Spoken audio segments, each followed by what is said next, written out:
Hello there, Jill Valentine here and welcome to my review of Resident Evil 3 Remake.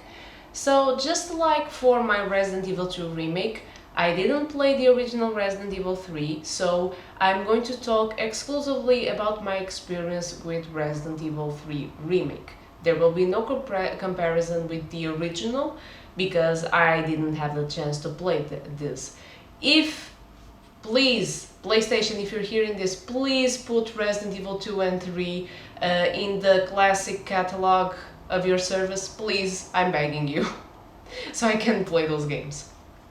So, this was a really short adventure, so Resident Evil 2 took me a while, mainly because, it's not really that long to do a run-through of the entire game. I mean, for Leon I took 10 hours, but you then play a second time with Claire, so the game ends up being around 20 hours. With Resident Evil 3 you only play the game once, although you do play with more than Jill, but you only play the game once, so it's an experience of what? I don't remember. At the end I think they put that I took like 8 hours to do the whole thing. It was it took me 1 week of streams for me to finish, 5 or 6 days, so it was a really short experience.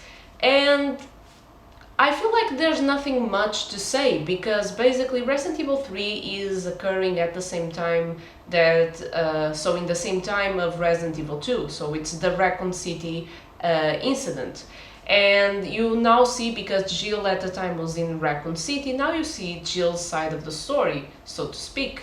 And she has a different enemy because she was a member of STARS, so you have Nemesis who is hunting down all members of STARS, and he's the main enemy of Jill. So he's this stalker element, but he's not a really good stalker. Mr. X was a better stalker than Nemesis, but we will take that for part. So you have Nemesis, then you have Nikolai, which is the human villain, or the one that you see for Jill's part, and you also have Carlos. Carlos will help Jill through her escape of Raccoon City. It's really interesting to see because I know that Carlos is really different, at least physically, from the original, because he was supposed to be this Latino guy who's blonde and his appearance has nothing to do with that.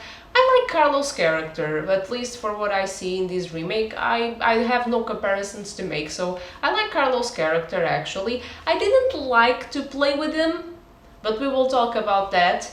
But I really enjoy this character. You have Brad, you also have a cameo from Marvin, because you will see how, with who beat him, because they give you that Easter egg, so you know that was Brad who beat him, so he was trying to talk to him and he hesitated.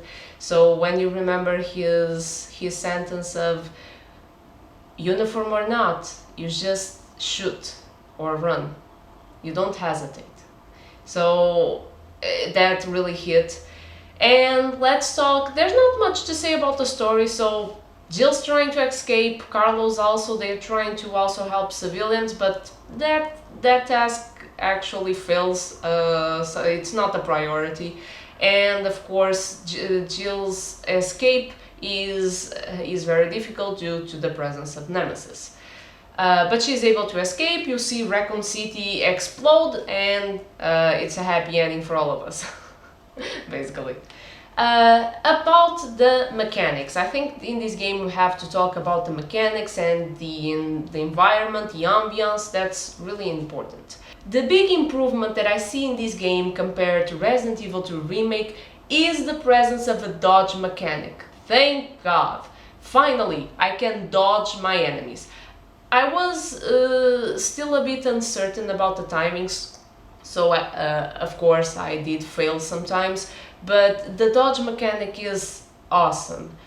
With Carlos you don't have a dodge mechanic, he actually punches, zombies. I don't know if that was to maybe be like a reference to Chris and his punching boulder abilities, but you know, he punches zombies. It's also useful, but I feel like the timing is different from Jill, and I actually miss that a lot. But hey, when you get the timing right, you can even send hunters flying across the room.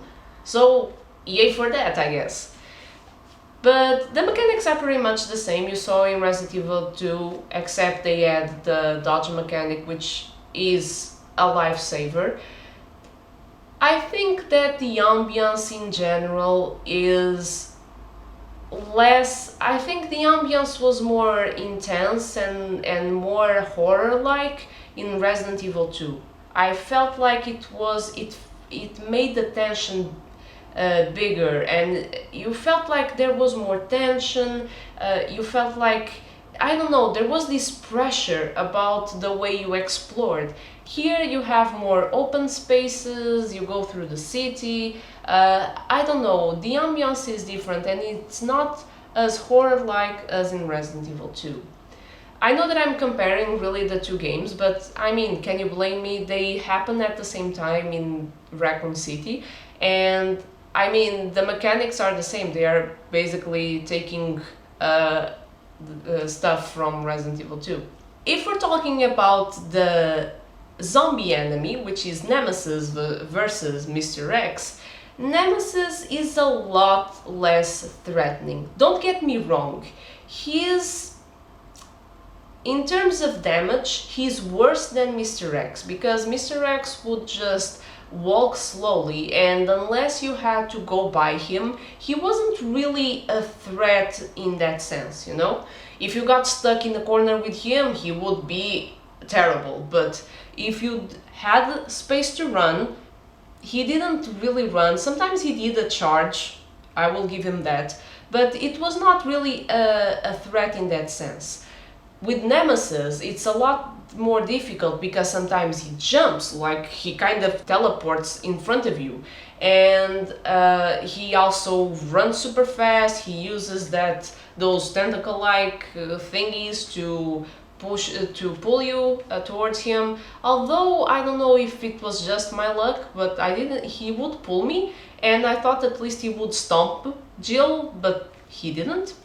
I'm thankful for that, don't get me wrong, but I was like, so what's the threat? You're just making me waste time. You're wasting both our times. But one thing that Mr. X does have better than Nemesis is the Stalker ability. Nemesis is so scripted, it hurts.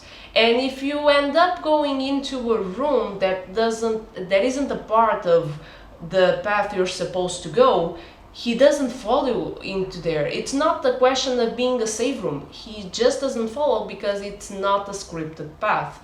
And Mr. X, I felt it was a real threat in that sense, because if I heard him, I would hear him in any place except for the save room. So I only felt safe in the save rooms.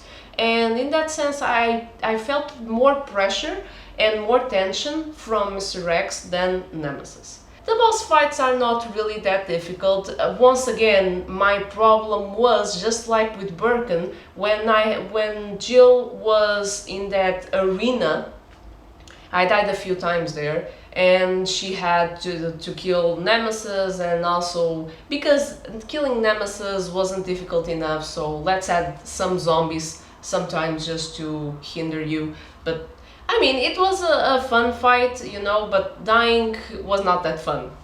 I played this game in normal, by the way. Once again, while these games give you aim assist on easy mode, I will not select aim assist. Due to that, I died a few times, especially not only when I did that fight with Jill and Nemesis, but also with Carlo's, because you save Jill, and Carlo's has basically to do a Left 4 Dead game. So he has to secure the area where Jill is and basically fight a horde of zombies. And because the zombies are not enough, they even put hunters. Dudes, really? In a really small space. I have to watch the door so that zombies don't knock stuff off. Because if they do knock stuff and they enter Jill's room, it's basically game over. So why do I have hunters on top of that? The zombies are already a pain because they are too many. And I have to hold out God knows how much time. But I died a few times there, especially because, like I said, sometimes they would enter the room, sometimes I would defend it, but then Carlos would die to a hunter. Jesus, I don't know how difficult that is in hard mode, but in normal mode it was already challenging enough, believe me.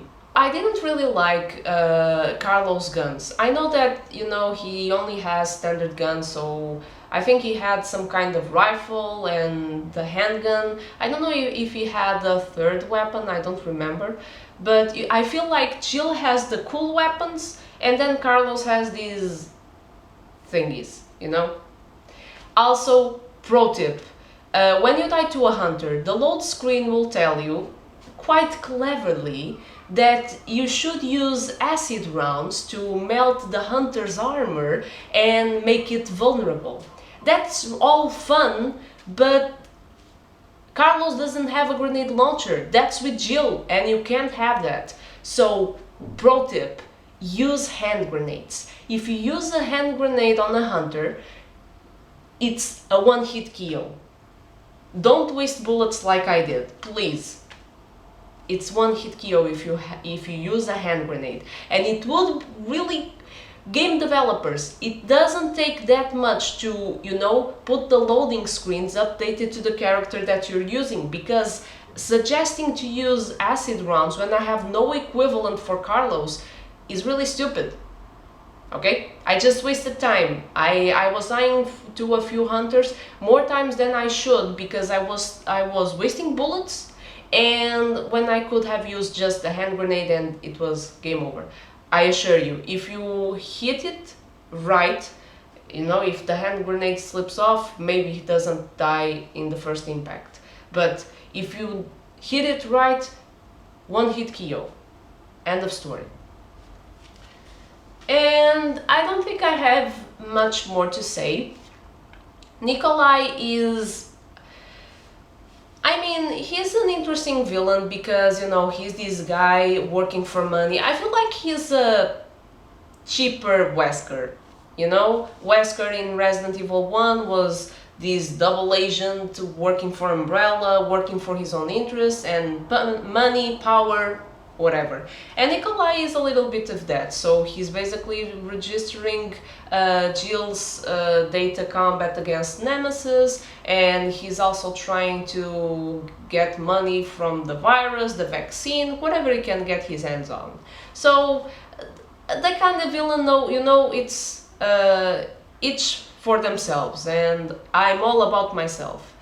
And in the end you have, I don't know why you have that event, you have a moment where Jill is shaking while aiming at Nikolai because she's afraid she may hit Carlos. I even thought that if you waited time enough that maybe you had a different ending, but no, it's just game over and he will put you through that again. So basically, and you have to hit Nikolai, it's really easy. She doesn't, although I aimed for his head, you just shoot him in an arm or a leg or something like that, and basically Carlos and Jill go to the helicopter and leave him to die. You know that Raccoon City exploded and there's no record that Nikolai appeared in any of the other games, so he probably died in the explosion. The zombies were pretty easy to deal with. I think they weren't as dodgy as they were in Resident Evil 2. Once again, I had the dodge mechanic, so most of the time I would just dodge. I only shot them when I had no other option or there weren't enough space for me to go by. But I think they put them less random, because the thing that I complained in the other review, I think they took that away. So that's basically it. I don't really like. I like Jill's visual. I like the practical visual that she has, and it makes sense. I know that the visual from Resident Evil 3, which I actually like, also had a context. In this game, you start at Jill's house, and I actually enjoyed that first person perspective at the beginning. And it makes sense. She's at home. Why would she be wearing the outfit from Resident Evil 3? And I like her visual in general. What I don't like is how sassy she is. I like sassy characters, believe me, I like them, but sometimes I feel like she's aggressive for no reason. You know, I feel like she's aggressive to Carlos just because she's offended by him opening his mouth. I mean, he saved her when she encountered Nemesis, I think for the second time or the first one. I don't remember. It was in the beginning. And he saved her, and she was like, oh, I had everything under control. And then he was just, you know, patting her shoulder like a reassuring gesture. And she is, don't touch me. And I'm like, what's wrong with you? I mean, it's just a little skinship. I see no harm in what he's doing.